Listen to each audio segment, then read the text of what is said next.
लेकिन क्या सिर्फ ये जैसे आपने बताया कि बॉडी टेम्परेचर की वजह से हमें ये क्रेविंग हो रही होती है, सिर्फ यही एक रीज़न है या किसी और चीज़ की डेफिशिएंसी की वजह से भी हमें मीठे की, कभी कभी मीठे की क्रेविंग होती है, कभी कभी कोई नमकीन चीज़ खाने की क्रेविंग हो रही होती है, तो किसी चीज़ की डेफिशिएंसी की वजह से भी हो सकता है ये हमें? मेजरली हम कह सकते हैं कि न्यूट्रिएंट डेफिशिएंसी की वजह से होता है, लेकिन ऐसा नहीं होता। बेसिकली जब विंटर्स में बात करें, क्योंकि विंटर्स का सिनेरियो ऐसा होता है कि हमारे दिन छोटे हो जाते हैं, रात लंबी हो जाती है। अब दिन छोटे होने का मतलब ये है कि सनलाइट एक्सपोजर कम हो जाता है हमारा। अब सनलाइट एक्सपोजर कम होने का मतलब है कि हमारी बॉडी में एक हार्मोन होता है। आपकी बॉडी में अगर सनलाइट आपको नहीं मिल रही है, आपकी बॉडी में एक हार्मोन है जिसका लेवल चेंज हो जाएगा, जो एनर्जी लेवल है वो ब्रेन में प्रोड्यूस होता है, सेरोटोनिन।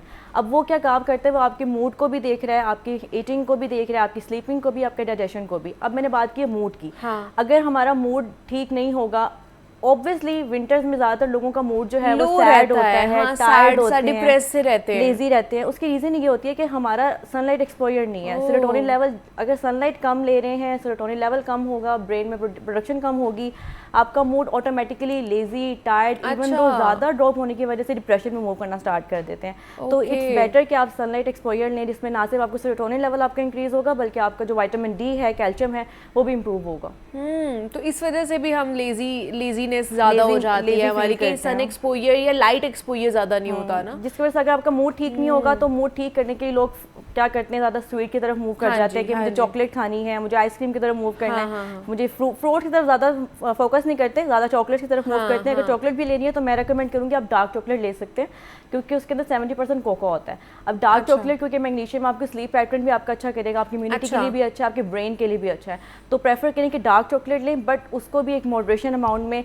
अपनी हथेली लें, उसको स्मॉल आप पीस लें, उसका आप यूज़ कर सकते हैं। अगर टेबल स्पून ले रहे हैं तो 1 to 2 टेबल स्पून आप इस्तेमाल कर सकते हैं उसका। अच्छा, मतलब वो भी ज़्यादा नहीं खानी है, ज़्यादा नहीं खा सकते। ठीक है, हर चीज़ के मॉडरेशन रखनी है आपने। अगर आपको ज़्यादा क्रेविंग्स हो रही हैं, स्वीट क्रेविंग्स हो रही हैं, तो आप पोस्ट मील एक स्नैक है, आप वो इस्तेमाल कर सकते हैं, जिसमें चिक्की होती है, पीनट और जैगरी, यानी कि हमारे जब बादाम होते हैं, प्लस हम उसके अंदर मूंगफली हम लेते हैं, उसके अंदर हम लोग डाल सकते हैं गुड़ ले सकते हैं, उसको आप मिलाकर आप चिक्की छोटी छोटी बना सकते हैं। स्मॉल पीस खाने के बाद आप उसको इस्तेमाल कर सकते हैं। एक तो आपकी वो स्वीट क्रेविंग्स को भी कंट्रोल करेगा, प्लस आपकी फर्दर जो क्रेविंग्स हो रही हैं आपकी, और डार्क चॉकलेट, आइसक्रीम, इन चीज़ों की तरफ मूव नहीं करेंगे।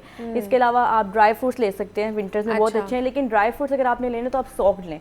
ओवरनाइट पूरी रात के लिए भिगो के रख दें। हाँ, पूरी रात के लिए भिगो के रख दें। उसमें ये होता है कि अगर आप रात को भिगो के रख रहे हैं, जिसमें आलमंड्स आ गए हैं, फिग्स हैं, वॉलनट्स अगर आप ले रहे हैं, अखरोट वगैरह का इस्तेमाल कर रहे हैं, अगर आपने उसको ओवरनाइट सोक करके रखा हुआ है, तो उसके रिजल्ट में आपकी जो बॉडी में न्यूट्रिएंट डेफिशिएंसी है, एक तो न्यूट्रिएंट एसिमिलेशन होना स्टार्ट हो जाएगी, और बॉडी में उन न्यूट्रिएंट्स की एब्जॉर्प्शन का लेवल बढ़ जाता है। नहीं, तो हमने ये तो सुना है कि चले फिग्स को भी आप सोक करके रख सकते हैं, इवन दो के आलमंड्स को तो हम करते ही करते हैं, बाकियों को भी वॉलनट्स को भी कर सकते हैं, वॉलनट्स को भी कर सकते हैं, ताकि न्यूट्रिएंट की डेफिशिएंसी जो है ऑलरेडी जो हो रही है वो कम हो जाए। और basically nutrient deficiency is not a single problem कि आपको विंटर्स में जो है फूड की क्रेविंग्स हो रही है। ये आपकी अपनी हैबिट्स होती हैं, ठीक है, आपके इन्वायरमेंटल क्यूज होते हैं, जिसकी वजह से आपको क्रेविंग्स होना स्टार्ट हो जाती हैं। किसी और ने खाया, आपका दिल किया, आपने खाना स्टार्ट कर दी। जिसमें आपने बात की कि रात को अगर आपकी आँख खुलती है एंड यू नो कि मुझे किचन में जाना है, मुझे फ्रिज खोलना है, कुछ भी मुझे मिले, मुझे खाना ही खाना है उसमें से, तो आप प्रेफर करें कि उसमें एक होते हैं तिल के लड्डू होते हैं, आप वो बना के रखें, वो बहुत बेटर होते हैं। अगर आप स्पेशली वो लोग जो पहले ज़माने में होता है, पता है, वो छोटी छोटी पिनियाँ बना के दादी या नानी जो भी होती थी, हमारी बुजुर्ग खवातीन होती थी घर में, वो बनाया करती थी चावल की पिनियाँ, या और भी एक होता था उसकी भी पिनियाँ, तिल की पिनियाँ बना के रख सकते हैं। वो इतनी मजे की लगती थी, बचपन में तो बहुत खाई, अब जब से बड़े हो गए तब से कोई बनाता ही नहीं है, हमने भी नहीं खाई है। उसमें मेहनत होती है, शायद हम लोग, और उसमें न्यूट्रिएंट डेंस भी वो बहुत अच्छी होती है। उसमें आप डेट्स का इस्तेमाल कर सकते हैं, आप पीनट्स का इस्तेमाल कर सकते हैं, आप मखाने का इस्तेमाल कर सकते हैं। मखाने को आप रोस्ट करके अनसॉल्टेड आप उसको, वो भी आप इस्तेमाल